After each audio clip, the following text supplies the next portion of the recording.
Welcome back to my channel. இன்றைக்கி வந்து நம்ம ஒரு நல்ல காரசாரமான இட்லிக்கு சட்னி அரைக்க போகிறோம். வாங்க பார்க்கலாம்.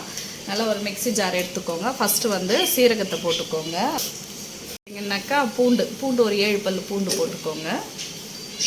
சின்ன வெங்காயம் இருந்தால் சின்ன வெங்காயம், இல்லைன்னா பெரிய வெங்காயம் வந்து ஒரு 2 வெங்காயத்தை வந்து சேர்த்துக்கலாம். அப்புறமா வந்து பார்த்திங்கன்னா ஒரு 7 நம்பர் எடுத்துருக்குறேன். அப்படி இல்லைன்னா ஒரு 8 நம்பர் எடுத்துக்கோங்க. இப்போ இதை ஃபஸ்ட்டு வந்து கிரைண்ட் பண்ணிக்கலாம். நல்ல பழுத்த தக்காளியாக வந்து ஒரு 3 தக்காளி போட்டுக்கோங்க. நல்ல பழமாக இருக்கட்டும். இப்போ இதையும் சேர்த்து நம்ம அரைச்சிடலாம். வந்து கடாய் வச்சுடுங்க. கடாய் வச்சுட்டு ஒரு 2 டீஸ்பூனு எண்ணெய் வந்து விட்டுக்கிறேன்.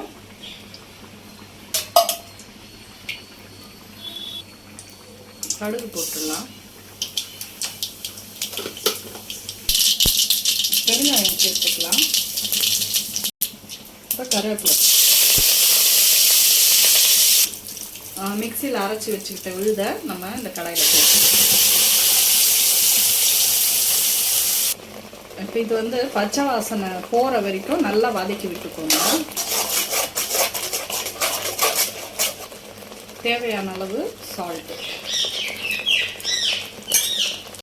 இப்போ நல்லா வந்து பச்சை வாசனை போச்சு. இப்போ இந்த நம்ம மிக்சியில் அரைச்சி வச்சுருக்கிற இதுலேயே 1.5 கிளாஸ் தண்ணி சேர்த்துக்கிட்டு இதை நல்லா கலரி விட்டு இதுவும் வந்து நல்லா கொதிக்கணும்.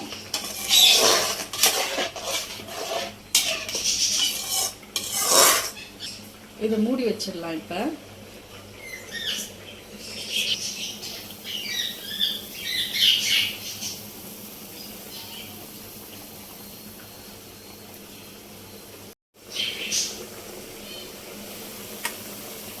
இப்போ வந்து பார்த்திங்கன்னா நல்லா வந்து கொதி வந்துருச்சு.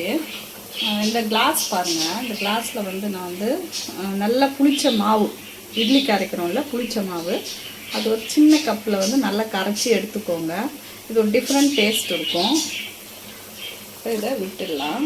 கொஞ்சம் திக்னஸ் இருக்கும். ஏன்னா தண்ணியாக இருக்குதுன்ற மாதிரி இருந்துச்சுன்னா கொஞ்சம் திக்னஸ் இருக்கும்.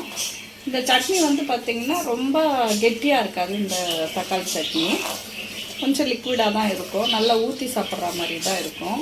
ரொம்ப டேஸ்ட்டாகவும் இருக்கும் இது. இப்போ வந்து பார்த்திங்கன்னா நல்லா துழவி விட்டுருக்கேன். அது அப்படியே பாருங்கள், கொஞ்சம் டைட் ஆகும். கொஞ்சம் இந்த மாதிரி ஊற்றி சாப்பிட்ற மாதிரி தான் இருக்கும் அது. இப்போ இன்னொரு கொதி வரட்டும். ஒரு 3 நிமிஷம் மிதமான ஸ்லிம்மில் வச்சு ஆஃப் பண்ணி இறக்கிக்கலாம். கொஞ்சமாக கடைசியாக வந்து கொஞ்சமாக ஒரு பிஞ்ச் அளவில் வெல்லத்தை சேர்த்துக்கிட்டுக்கோங்க. இதனால வந்து தித்திப்பாக வந்து இருக்காது, ரொம்ப டேஸ்ட்டாகவும் இருக்கும். நல்லா இதை கரைச்சி விட்டுட்டு நம்ம ஸ்டவ்வை ஆஃப் பண்ணிக்கலாம். இறக்கிட்ட பிறகு கொஞ்சமாக கொத்தமல்லியை வந்து தூவிட்டு இறக்கி வைக்கலாம்.